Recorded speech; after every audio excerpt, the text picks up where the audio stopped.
Live from the center of the earth, Girth. Yo, my name is Sammy Younan. I am the host of My Summer Lair, and rather than do the introduction and explain who my guest is today, introduce yourself, but do that thing that you do, the rapping thing that you do. Yo, what's up? This is me, DMC, and the place to be, the greatest MC in history. Been rhyming on a mic since '83. There will never be an MC better than me. That's why they call me the K-I-N-G. Damn. Okay. Yo, that's fresh. All right. Thanks, man. High five for that. Yeah. Yo, that's fresh. Yo, that's fresh. I want to start off with what seems to be kind of an obvious analogy, which is like you're like the Stan Lee of like hip hop. Like Stan Lee had collaborators like Jack Kirby and Steve Ditko and stuff like that. He had a whole group. Right. And you came out too with Run-D.M.C. You had Africa Mabata. You had DJ Kool Herc. You had a gang too. Right. But you guys were kind of like, you guys helped with the Big Bang and Right. kind of started this whole hip hop universe. Well, no. The real pioneers is everybody before Run-D.M.C. Grandmaster, Flash and the Furious 5, Funky 4+1, the Cold Crush 4 MCs, the Fantastic 5 MCs, the Jazzy 5 MCs, the Treacherous 3, Africa Bambaataa and the Zulu Nation, Busy B Starsky, Lovebug Starsky, Kool Herc, Spoonie G. Who else was there? Sequence. All of the DJs and MCs before Rappers Delight. They are the pioneers. Rappers Delight and Run-D.M.C., we put the culture on records. And Run-D.M.C. took the records and put it on MTV. So that was our role. MTV so Raps. We was the example for the big tours. How to, become your own entity and do all of that. So I always like to give credit to the people before me, especially Grandmaster Flash, Cold Crush 4, Treacherous 3. Oh, people forget about the Crash Crew. Got to shout out the Crash Crew. All of those groups and MCs and DJs were influential into molding Run-D.M.C. into the entertainment juggernaut that we became. But also, as all this hip hop is exploding all over New York City, you're sitting there reading comic books too. Well, my first love before music was comic books. All I did as a kid was collect, read, and draw comic books. I would read a comic book over 6 or 7 times. And then the only thing left to do after reading it so much was try to duplicate all the art that was inside the actual book. So I started with stick figures.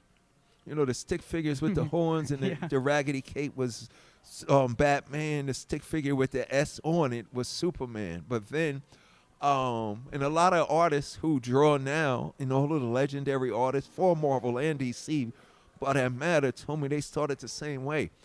I used to use tracing paper. Used to get it from the local store, and you trace the cover and you trace everything. That was in 2nd grade, but by 3rd grade, I didn't need the tracing paper anymore.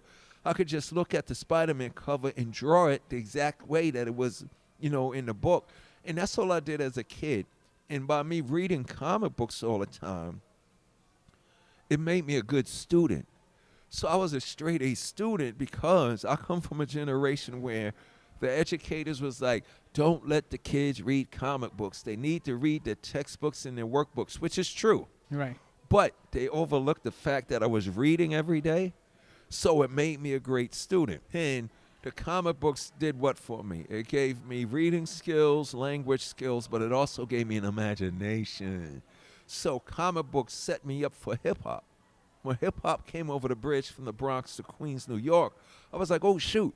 You could tell stories over music. So I started writing my rhymes for me. My raps was for me, not for you to hear, not to be on records. They were for me. But by me doing that every day just for me, it made me prepared to be so dominated when it was time to pick up the microphone. Was Batman, you mentioned Batman, Superman, Spider-Man, were these the earlier comics that you got into? Yeah, I mean, Batman originally came because Batman and Superman was on TV.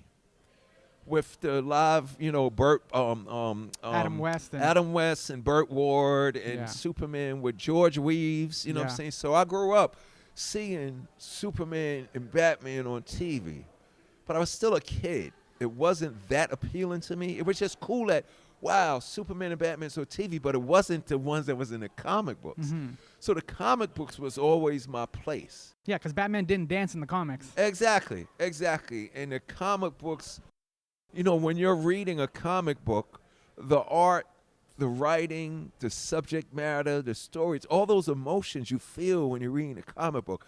Watching it on TV was entertaining. But it's a little bit more passive. Yeah, exactly. Right. The comic books I connected with, which set me up to be totally dominated by Marvel because Marvel comic books was New York City. New York City. Gotham and Metropolis was cool, but it was fictional. Mm-hmm. Stan Lee was a genius because he really put the superheroes in New York City. So every time I open up a comic book, I got a geography lesson. I'm a kid. So I learned about my own world. Fifth Avenue, Manhattan. Hell's Kitchen, the Lower East Side. LES. Harlem. You know what I'm saying? Spider-Man lived in Queens. I lived in Queens. Forest Hills. So it was real to me. So is this a stretch then? Like once you started kind of doing the Run-D.M.C stuff, then was it like putting on the Adidas tracksuit and the Godfather hat, the leather jacket? Was that kind of like a superhero uniform almost? Like transforming nerdy kid? Not for us here. We got it from the breakdancers and the rap. It wasn't even rappers. We rapped, but we were MCs. It was MCs, DJs, breakdancers, and graffiti writers. Those are the elements. When we saw, the 4 elements of hip-hop. When we saw the breakdancers or when we saw Rocksteady, or when we saw Grandmaster Flash and the Furious 5 and the Cold Crush and all of that, before they made records, when they was doing it at the block parties and in the park, they wore Adidas suits, they wore Pumas, they wore Kangos, they wore Gazelles, they wore the gold chains and all of that. So for us, it was the way we dress. Now, once we started doing it on records and videos, to the world, like the way you look right now, your bright red Adidas jacket on, it's very attractive to the eye, but it looks so cool. And when it was so many different colors, the red Adidas, the red jacket with the red sneakers, the green jacket with the green sneakers, the blue and the yellow and so on, we look like some superheroes. Yeah. Hip hop was the graffiti, the fashion, the style, and the stories. It was almost like the comic books jumped off the pages. It plastered itself on the walls and the trains and in the parks and the clubs that we was growing up in. So this is a pre-Giuliani New York too. Oh, so it was a lot more. Oh, for sure. But to answer your question, it was like our superhero outfits. When we knew we was going to the party, you putting on your superhero outfit. You know what I'm saying? Your red hat with your red jacket, this and that. But we had no idea that it was actually the same thing that was in the comic books. It wasn't a conscious thing. Yeah, that's what I meant. If it's just like maybe a stretch, because it's like when you see like the classic Superman where he's like Clark Kent, he's got the suit on, and he goes to the stock room. He goes into the room and rips the shirt open, and you see the ass. And you see the colors and exactly. Yeah, same thing. What about then? Was it a conscious choice then to, I guess, put aside drawing and comic books and kind of go into hip hop then? No, it wasn't conscious. I was kind of forced into it because, if 1985, if you listen to King of Rock, I'm the king of rock. There is none higher. Sucker MCs should call me sire. To burn my kingdom, I should have said you can't use fire, but I won't stop rocking till I retire. If you listen to me on a record, I said a rhyme on there where Run says, I'm DJ Run, I could scratch. I didn't say I'm DMC, I could rap. I said I'm DMC, I could draw. Listen to King Rock. Crash through walls, come through floors, bust through ceilings and knock down doors. Rappers don't do that. Superheroes do that. I was always putting Easter eggs in my music. I'm the devastating mic controller DMC, Invincible Iron Man, amazing, Mighty Thor, Amazing Spider-Man, Incredible Hulk, the Microphone Master DMC, the devastating mic controller D. So everything I was presenting on my raps was from comic books. So now that I got the comic book out now, people are going back and seeing all the Easter eggs. Son of Byford, brother of Al. Banners, that's like you reading the first pages of a comic book. You open up a comic book, son of Byford, brother of Al. Banner's his mother and Run is his pal. It's McDaniels, not McDonald's. These rhymes are Darryl's, those burgers are Ronald's. I ran down my family tree. My mother, my father, my brother, and me. That came from me sitting there one day going, okay, Thor is the son of Odin from Asgard. He has a brother named Loki, and he got some hammer. I'm Darryl. I come from Hollis. My father's name is Byford. Thor's is Odin. My father's name is Byford. I got a brother named Alfred, and I got a Mike. So I wrote Son of Byford. So everything that I was writing was me make-believing I was the most powerful entity in the hip-hop universe. And that was from the influence of comic books. But every generation, we all are influenced by pop culture. My generation was comic books, Fred Flintstone, Bugs Bunny with Looney Tunes, the Jetsons, the live action shows like I Dream of Jeannie, the Munsters, the Addams Family, so that the Brady Bunch. So that's me. You know what I'm saying? And that's a lot of fun and that's a lot of play, which kind of shows up in your music. Exactly. Even in the dirt poor ghetto of death and despair, there was inspiration and creativity. Hip hop allowed us to put that out there. Wu-Tang coming along talking about the Kung Fu movies, even if you didn't like hip hop. A lot of people in this world became fans of hip hop via Wu-Tang because they related to all the Kung Fu movies that everybody watched. You know what I'm saying? So everything Run-D.M.C was presenting, you know what I'm saying? And for me, I took it a step further because I knew even in the dirt poor ghetto, down in the gutter, there's some good things. So when I came along rapping, like I rapped about glasses. Before I rapped about glasses, you was considered, hey, binoculars, hey, 4 eyes. You got teased for wearing your glasses. But when I rapped with a superhero attitude, D's for doing it all of the time, M's for the rhymes that are on mine, C's for cool ass can be. Run would say, why you wear those glasses? I go, so I can see.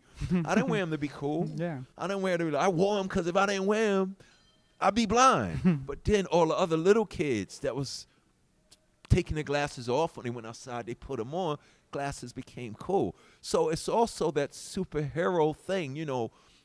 Peter Parker was awkward. You know, Superman plays nerdy and geeky and stuff like that. So everybody in real life have these aliases and other identities. But a lot of people are afraid to express them. Like, I have no shame about being a geek and a nerd. Like, every time I rhymed, I never rhymed. I only cursed. I only used profanity on 2 records. What made me powerful was saying good stuff. You know, I did a song about Christmas. I rhymed about St. John's University. I rhymed about chicken and collard. Run-D.M.C made a song about their sneakers. And because of the honesty, we got a sneaker deal from the first non-athletic entity to get an endorsement from a major apparel company. No curls, no braids, peasy head, and still get paid. I'm one of the reasons why Yeezys can be made. That's powerful. So think about all the mundane, so-called corny stuff that people are ashamed of. I put it on a pedestal and took over the world. Drug dealers and gangbangers, no. DMC in a place to be. I went to St. John's University, and since kindergarten I acquired the knowledge. And after 12th grade, with the same attitude and enthusiasm. So it was what I'm trying to say. It was a transformative presentation. Yeah, from Clark Kent to Superman. But it was artistic. See, that's the connection. Before hip-hop, all we had was kung fu movies, cartoons, and comic books. Now hip-hop give that poor kid with nothing a chance to show what's inside of him. So it's a superhero-type transformation. And it kind of goes what you were saying, because you were saying, like, a lot of people use tracing paper with some of the earlier comics, or you're just sitting there kind of mimicking doodling, like a Spider-Man cover or whatever. Exactly. It takes you a little while to find your voice. Yes, it took me a minute to find my voice, but it took me a minute to find my aggressive voice, because anything that you start out doing, you're copying what's influencing you. So when we first came out, when we first came out, remember, I was just talking about this on a radio interview. Hip-hop was considered black ghetto music. And what I mean by that was because of the success of the message, Here's these inner city youths from the ghettos of, New York City talking about what happens in every ghetto in town. So everybody thought the music was specifically that. Broken glass everywhere. Life in the ghetto, growing up in the ghetto, death and despair, and this and that. But we took it a step further because hip-hop gives you the opportunity to say, no, this is what I also do. So it elevated. So in the beginning, Run-D.M.C made It's Like That, but we also made Sucker MCs. Well, It's Like That was the formulated record. We want to do a message record, so we did It's Like That. Then we did Hard Times, but we also kept the elements that the radio didn't know about. When we did Sucker MCs, that's just a beat, and we're rhyming, no subject. I'm DMC. 2 years ago, that's real hip-hop. The other songs is songs now made for hip-hop. When we did Hard Times, spreading, it's hard, typical message record. But then on the B-side, we did a record called Jam Master Jay to tell people why there was 3 people in Run-D.M.C. Because remember, there was no videos, there was no album covers yet. So we would show up at shows and they'd be like, okay, that's Run, that's DMC. Who the hell is the third guy? That's the DJ. People didn't know. No, there's no hip-hop if it's no DJ. So I said, I got you, Jay. Don't worry. I wrote a whole song about J-A-Y. Now the world knows who we are. So it's very informative. It was a creative presentation of information. I didn't even mean for that to rhyme. Oh. It was a creative presentation of information that overtook a nation without creation and brought salvation to those who were in participation. All right. There you go. That's some good determination. Yes, for sure. But unfortunately, though, right, even though you took all these airplane flights at huge heights, yes, there was a bit of a crash landing. Oh, for sure. There was a kind of a dark period. And this is kind of what led a little bit more back to you getting back into comics. You want to just touch upon, because you even mentioned it in your book, 10 Ways Not to Commit Suicide, right? Yeah. Like you kind of open up and how you lost your voice to kind of continue what we are just talking about. Like you lost it metaphorically, but you also lost it. Yes, like, no, for real. In real life. For real, yes. I lost my voice, and I think it was Obama who once said, your voice isn't just how you sound, it's who you are. So for me, I guess what had happened was we had this huge success. Now since we created this huge success, that's everybody's destination now. But remember, we didn't get here because we was looking for that. We were just being who we were. So now, since we had radio records, successful tours, selling venues out. Adidas deal. So now you need Adidas. You need a deal. You need to be on radio. You need to have a hit record. You need to sell records. You don't need to do nothing except present who you are. And everything else falls in place. So I went along with the flow to please other people so we can live up to this expectations of what we had created. And along the way somewhere, I forgot about little Darryl, who made all of this possible. No fortune, no fame, comic books, fun and creativity and good stuff, and friendship and honesty and generosity. Love. That's how we change the world. You know what I'm saying? When you saw Run-D.M.C, you didn't really see us as celebrities. You related to us and you saw yourself. Even if you couldn't rap, DJ, breakdance, or even if you had no money, me running Jay showed you something that made you say, man, I could do whatever I could do. I could finger paint. You know what I'm saying? So I kind of got lost in that world because the world of success is not real. What really is success? You got a lot of money. You sold records and you got an Oscar and stuff like that. What really determines success? Success is determined by making every person in the world that you come in contact with happy or feeling like they mean something. And that's what Sarah McLachlan said to me. That's what music is supposed to do. So to make a long story short, in the midst of all success, I got depressed. What's the first thing the world says to you? You're DMC or Run-D.M.C. Lifestyles of the rich and famous. Fame and fortune and your pioneers. Why? And no, they go, how in the hell can you be depressed? Yeah. Because I'm a person who has feelings. Oh, you forgot about those. I'm a human that has feelings. but they think because of all of these material, earthly things that means something. We're seeing that with some of the people that committed suicide, like Chris Cornell, and like people didn't I am realize. sick and tired of all the pain and hurt. I do it for Chester, Chris, and Kurt. I got a rhyme coming out on a new record. And yes, it hurts me. Now, let's take it away from celebrity. It's just like, you know, when everybody made a big deal when Jay got shot and when Tupac got shot, when Biggie got shot. Yeah, it's a big deal. It's a big loss. But there's a Tupac, Biggie, and Jay getting shot every day in a lot of places. Southside Chicago. Chicago. We don't pay the same attention to that. Yes, yes. And those people are just as, if not more important than Jay and Biggie. They were known. What about the unknowns this year? So for me, I was there. I was going to shoot myself. I was going to jump off the bridge, and I was going to drink the poison. You know what I'm saying? I was there, and the only thing that kept me, well, two things kept me from jumping. I heard Sarah McLachlan's song Angel, and was like, what the hell? I heard the piano. It was something about the essence of the record. In the arms of an angel, fly away, in that piano. And I said, and I was an alcoholic, suicidal, metaphysical, spiritual wreck about to jump off the bridge. And when I heard Sarah McLachlan's Angel, that song just made me say, D, all of this stuff may be messed up, but the world's a beautiful place if something like this exists. And that made me not jump. And the second thing that made me not jump was I went to rehab to stop drinking because I was drinking so much.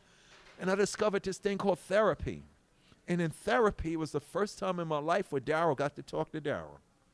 Because I spent my whole life talking to everybody else and living up to everybody's expectation and putting the mighty King of Rock first, not realizing the King of Rock don't exist if little Darryl's not good.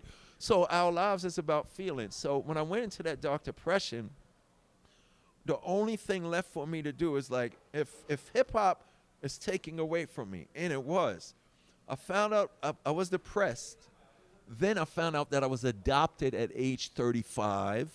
Then I found out I was a foster kid and an orphan. Then it didn't stop there. Jam Master Jay got shot and killed. Then my father Byford died. So all of those things happened, and in the midst of all of that, I lost my voice. And I went to Mariah Carey's doctor. She's the greatest singer in the world. Went to her doctor, went to Lenny Kravitz's throat doctor. They looked at me and said, son, there's nothing physically wrong with you. So I had to go get my spirit and my emotions right. So everything is stripped away. I may never rhyme again. What is it left for me to do? Oh, I'm just going home and read some comic books. And when I did that, everything came back. That's crazy. Everything came back. And what I say to people in that place of suicide, depression, substance abuse, if you're fighting a battle and a struggle you think you can't win, I am living, breathing proof that you can beat and defeat whatever it is that you're struggling against. Alcoholism, drugs, anorexia, all of that. I'm living proof because you got to do two things. You got to remove the guilt and the shame, and you remove the pain. I don't even mean for that to rhyme. And you have to admit how you feel or you won't heal. And what I mean by that was you got to admit how you feel, whether good or bad, because you'll never heal. See, what I was doing, I was only admitting to the world when I felt good. And my therapist said, D, that's not healthy. If you feel a certain way, you speak up. I don't agree with that. Jason and Joe, I don't like that. You know, nope, I'm not making that. I'm not using those words on this rap. I'm not doing a show with them because they don't represent what I stand for. No, I don't care about the $50 million. I'm not going to that place and dealing with those persons for $50 million. I'd rather be broke than do that. And I'll be strong, but when I start going to do that to please other people's expectations, when I do step up there to be who I am in love, nothing won't come out. And it's crazy. You said that in the beginning of this interview. I literally lost my voice. Hip-hop gave me a voice. I allowed the business and the entertainment and the expectations of other people to take it away from me. It's how you've kind of worked and grown, because you come out of like this ghetto area and you didn't let it dictate who you were. Right. You know what I mean? And now, in a sense, celebrity and fame is another kind of ghetto area because you're just trapped in there, and it's like here's the money and here's the. It's that comic book universe of right and wrong, good and bad. It's me. It's Dr. Bruce Banner fighting against the Hulk. Mm-hmm. It's Steve Rogers trying to deal with my morals and values is who I am. Now I'm in a whole different generation. It's a struggle for Steve Rogers. It's like, I ain't rolling with you, Iron Man. Tony, that's wrong to me. And Tony Stark's an alcoholic. And Tony's a Stark. You know what's crazy about this? People looked at me and said, D, you are really a superhero. And I was like, what are you talking about? They said, most superheroes are adopted. Batman, Superman. Superman was adopted because he came from an It's a Jewish allegory. Batman was adopted by his parents, the orphans. Spider-Man's parents, Aunt May, me, Byford and Benton. Most superheroes have two identities. Mm-hmm. Spider-Man's Peter Parker, nerdy, geeky, smart dude. Bruce Wayne, as bad and conflicted he is, he's very educated. Tony Stark's a goddamn alcoholic, but he's a genius. DMC's the microphone master, the king of rock. There is none high. Then this what kills me is when people actually say this to me, yo, DMC, man, you was like my superhero, the way you looked and sound. And that was without me even letting them know. So the joke is, I'm really a superhero. All this hip-hop stuff was just a cover-up there too, because I didn't want to reveal who I am. But everything in my so-called make-believe, pretend world that I was on the microphone proclaiming came true, which made me watch what I say. I said crash through walls, come through floors. What did Run-D.M.C. do to the industry? Crash through walls and when come through Steven doors. Tyler took that microphone and knocked down that wall in the Walk This Way video, people say, yo, D, that didn't just happen in the video, that happened in the world. Run-D.M.C. and Aerosmith knocked down a wall of separation with all the white metal and punk kids. Now the black kid who loved heavy metal all his life wasn't ashamed to put on his AC/DC shirt and come outside. But before that, he was fronting, acting like who he wasn't. All the metal kids was kind of scared to play Run-D.M.C. around their friends. He would only play with the other three dudes that knew. People tell me, yo, DMC, man, when y'all came out, at first we was afraid to say we liked hip-hop. And once y'all came out and hanging with the Beastie Boys, we was riding through our towns in Kentucky, in Wisconsin, white kids riding around knowing we all the same. So that's It's basically you put up a bat signal. Exactly. Yeah, exactly. And then that just brought out, like, because when Gordon puts the bat signal on, he knows Batman's going to come. And it's like, we need you. Now, you know what's crazy? Now, I put my story out there. It's almost like, you know, when Spider-Man didn't want to be Spider-Man in the Spider-Man 2 with Tobey Maguire. Remember the scene in the driveway with Aunt May? And he didn't want to be Spider-Man. And Aunt May said, Peter, sometimes the world needs superheroes. So for me, I'm coming out, I went to rehab. I just found out that I was adopted. I was in therapy, whatever. I put that out there now, I get calls. DMC, can you come talk to my 7-year-old daughter who's adopted? Yo, DMC, can you come talk to my father? DMC, can you come talk to the police in America because of all the shootings?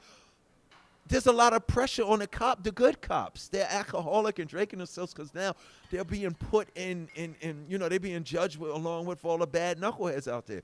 So there's a lot of stress, anxiety, and substance abuse. I find myself in the room. I find myself in the room talking to psychiatrists that want to commit suicide, that been studying it, have PhDs in it. But I put my book out talking from the human. DMC is no different from the plumber. DMC is no different from the cook or the teacher or the doctor. So I put that out there. Now everybody wants me to come and save the day. And I didn't want to go. When I first started telling my story, because, all this really came about in a funny way. After Jam Master Jay got shot and killed, me and Run stopped doing shows. But Run was on TV for 10 years with Run's house. Mm-hmm. And I'm never on the show with him. So the main question was, DMC, why the hell you ain't on Run's house? Well, I just got out of rehab. What's that about? Well, I'm coming home from therapy. I'm in therapy. What's that about? Well, I just found out that I was adopted at age 35, and everybody in my family and the whole neighborhood knew except me. So I would tell my story, and every time I would do that, two things would happen. Somebody would go, I've never told anybody this. Me too. Or I've never told anybody this. My daughter's going through that. So it's a powerful thing that we all have. Our stories save lives. You know what I'm saying? Sometimes you got to push the textbook to the side the psychology and the physicists, if I can't even say the word, and all the PhDs and all the degrees in the world, nothing cures, heals, and saves better than how are you feeling today, man? Yeah, I feel great. I'm going to work. No. How are you feeling? And if you ever ask a person that, they might know where you come from and break down. I've never told anybody I feel like shit today. There's nothing wrong with somebody saying, I don't feel like living today, because now they just told you that truth. I feel hungry. That's cool. I feel tired. That's cool. I don't feel, oh, no, you're a weirdo now. It's not wrong for somebody to say that. It's how the world reacts to us. So everything that I was ashamed, everything that people was ashamed about, I draw. And I go to St. John's and I'm a school kid and it's Christmas time and my sneakers walked on, my Adidas walked through. Not, I got more Adidas than you and I got more money than you. Come look in my closet and see my cars, my money. No, my Adidas walked through concert doors and roamed all over Coliseum floors. I stepped on stage. What other rapper stepped on stage at Live 8? Okay, thank you. Me, Run and Jay, we was there. You wasn't. In the story. So those little things of goodness and truth save lives. Not DMC's mighty and he's dope on the mic and he's the first to go gold and platinum. All of that means nothing, but I kind of let that mean something because it meant somebody else, meant so much to everybody else. But that's good. But what's important to me? Which is what the comics are kind of about then, right? Because it's like the DMC universe. Yeah, you just want to explain a little bit, like who you got working with you. You got a great team. Oh yeah. The comic book came about like this. About 3 years ago, I went for a music meeting, and I was meeting a young man named Riggs Morales, who was Eminem's right hand man, A&R over at Shady Records for the rise of that great empire. And here's a little tidbit for all you listeners. Eminem's huge comic book fan, geek and nerd, just like us. Comic books, wallpaper, comic book toilet paper, all of that. Comic book underwear. He's one of us. He did the Without Me video where he was Robin and Dre was Batman. So I go for this music meeting, and when I was meeting with Riggs, he goes, true story. He goes, yo, D, I'm usually very professional. I know we need to get business, but he goes, but you was like my superhero to me, man, the way you looked and the way you sound and the way you dressed and all that. He said, what was it like when you was a kid? So I told him what I just told you. Catholic school, comic books. Comic books? Yeah, comic books. We sat there for 3 hours and talked about comic books. And I blew his mind. I had every issue of every Marvel comic book. I could draw anything at the drop of a dime. Stan Lee, all of that. Sal Buscema, John Ramota Jr., all of those artists, and Jack Kirby, all that. So he was blown away. He was like, yo, DMC, you should do a comic book, man. You like crazy. I said, no. He said, why not? I don't want to be another rapper just because I got a hit record thinking I could do everything. Because I don't want to disrespect another genre. I don't want to disrespect the culture just for financial gain. Yeah, do it properly. Yeah. He said, D, nah. He said, don't do the comic book as DMC, the rapper businessman. He said, do the book as little Darryl who loves comic books. So 2 years ago, he took me to the New York City Comic Con. And this is important because when I walked in them doors, I seen all the issues of Marvel comic books that I had all of those years when I did a comic book sale to get 2 turntables and a mixer because I wanted to be like Flash. So I was always trying to be Batman with my blanket on. I was Captain America by taking the trash can top. You know, you figure I'd take my daddy's hammer. I'm Thor and all of that. I sold my comic books to get 2 turntables and a mixer to be like Flash and Melly Mel and them. But when I walked in the comic book, I saw everything, Lost in Space, Star Wars, everything. And Riggs just looked at me and said, yo, in 1 year, we're going to be back here with your own comic book. And I was naive. I said, okay, we're going to create it and take it to Marvel and DC. Rick said, oh, hell no, you're hip-hop. You're going to be what Marvel and DC has been doing all these years. By the way, you can't use Marvel. You can't use DC. You can't use Image. If you had an opportunity to name your comic book publishing company, what you would call it? Here's why Darryl's important. Darryl builds everything. Darryl McDaniels transforms into the mighty DMC, who becomes the king of rock, who really becomes a king. If I'm just going to be making comic books, I'm just going to call it DMC. Darryl makes comics. Riggs was like, yo, this is crazy.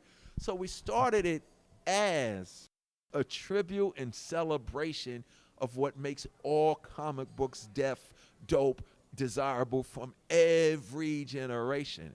And we took it a step further. We want to make sure that we're legit and y'all respect us because we don't want no bad talk from our fellow geeks and nerds. We don't want to F anything up. We always want to have a writer and one artist who has worked with or currently is working with Marvel and DC. And the way the book is done is there's 3 to 4 artists each book. There's one writer. We create everything, but we have somebody write it professionally. You know what I'm saying? We create the characters, storylines, scenarios, and all of that. But then somebody writes. We tell them what the story is about. And then we bring in one artist that's known to the world, respected. And then we created opportunities for all other anchors, graffiti writers, artists, colorists, pencilers. Because what I wanted to do was I'm 53 years old. So there's people 52 to 8 who should deserve to get a chance to have their art and gift showcase now. What I mean by that was, of course, there's protocol. Go to art school, go to college, get your degree. But then you got to go to meetings and submit your stuff to Marvel and DC, and you might not never get a chance. I'm doing all these Comic Cons. You come to my booth, you show me, give me your card, and show me your work and stuff like that. If you dope, you could be in DMC's comic book for eternity. And there's people 54 to 100 who should have drew for Marvel and DC. I want to give those individuals a chance to have their art published before they leave. The same way Run-D.M.C. opened the door for hip-hop. Come on, Beasties. Come on, Houdini. Come on, LL. Come on, Rakim. Like, we are Chuck D. Oh, man, if for EPMD, y'all let us get on the bus. We didn't say, yo, Russell, don't sign anybody else. Let us get rich first, then bring them in. No. While we was at the top, we let everybody come up to the top with us. So the DMC universe is everything that is Darryl McDaniels in this world, except the difference of this. In this universe, my superpower is hip-hop and rock and roll. But in the alternate universe, I don't become a rapper. I actually graduate from St. John's University, and I become a teacher. So I'm a teacher. I'm amazed by the punk rock and the hip-hop and the rock and the metal that the kids are doing. So I'm like, this is power. Like, I'm amazed by that. I never meet Run. So there's no Run-D.M.C. There's no other rappers in my universe because it's only Darryl McDaniels who happens to be the DMC superhero. So it's everything synonymous with me. I'm adopted, my whole story, the mysteries and all of that. The only difference is I'm not a rapper who changed the world. I'm a superhero who's changing the world. And like I wanted to say earlier, we deal with all the issues that politics and religion is afraid to talk about. Society, politics, homophobia, violence, street violence, drug abuse, substance abuse, alcoholism, marital problems, premarital sex, you name it, we're going to write about it. Sort of like, the X-Men represents just, racial bias and stuff like discrimination and stuff like that. All the themes, we're trying to keep it real like Stan Lee did. So last question, it's an important one too. Are the Knicks ever going to get it together? Well, you know what? And you need to send this to the world. The first thing and only thing the Knicks need to do is make Mark Jackson the head coach. Now, let me tell you why. What do you got? Outside of credentials and who won what and who's a great mind and stuff like that, spirit has a lot to do with morale and enthusiasm in life. Mark Jackson, I watched Mark grow up. I sat in Hollis and watched Mark Jackson score 59 points every time he got on that court as a kid. Then we watched him do marvelous work at St. John's University. Then he got signed by the Knicks and became Rookie of the Year. You make him head coach because now it does something to the guy. He's hometown. He's homebred. He wasn't the fastest. He wasn't the quickest, but he was smart, and he proved other people wrong when we played against the Knicks. Do something for the spirit. Make Mark head coach, and then have Mark bring in a staff that's going to motivate these players. Look, Mark set up the Warriors. I mean, Steve Kerr took him there, but the first 2 years Mark was there, he turned that place around. They were balling hard. They were balling so hard, Curry kept getting hurt. And Curry had to say, okay, I got to do something about my body because now Mark got them to play basketball. And I always talk about this. Mark isn't a baller. You know what I'm saying? He ain't super athletic, and he ain't making rap records, and he ain't hanging out, and he ain't having baby problems, and he ain't getting into fights. In the NBA, in professional sports, there's the baller. But then there's I'm a professional, you got to say it like this. I am a professional basketball player. Examples, Tim Duncan. Yeah. It's not a baller, flamboyant. And you don't know, Tim Duncan probably don't even listen to hip-hop. That's real funny. He does, but I'm just saying. But he's a professional basketball player. Kawhi Leonard is a professional John Stockton is a professional. All of these other guys are gifted and they got handle. They can shoots and stuff like that. So for the Knicks, it can start now. You see me? What do you say? What do you say? I'm Fired up and passionate. Fired up about. You got to bring Mark Jackson in. It's possible, but they got to change the spirit there. The fans are faithful. We lose everything and we still pack the house. You got to change the spirit. When John Starks was there, spirit. When Oakley was there, spirit. Oakley. Anthony Mason, spirit.